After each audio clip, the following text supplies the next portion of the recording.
আমি এমন একটা পর্যায়ে এসে দাঁড়িয়ে আছি যেখানে আমি কিছুই করতে পারতেছি না। না পারতেছি পরিবারের মানুষের স্বপ্ন পূরণ করতে, না পারতেছি নিজের স্বপ্নগুলো পূরণ করতে। আসলে একদম জীবনটা আমার থমকে গেছে। আমি কিছুই করতে পারতেছি না।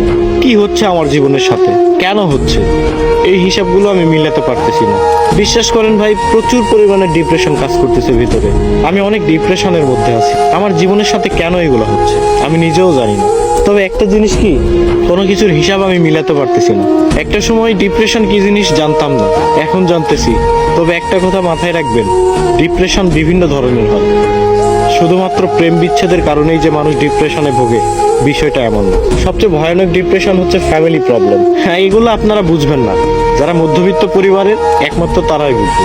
ডিপ্রেশন অনেক কঠিন একটা জিনিস, এখান থেকে সহজে কেউ বের হতে পারে না, কেউ ডিপ্রেশন কাটিয়ে উঠতে পারে না। তবে আলহামদুলিল্লাহ, ধৈর্য ধরে আছি, ভালো কোনো একদিন আসবে।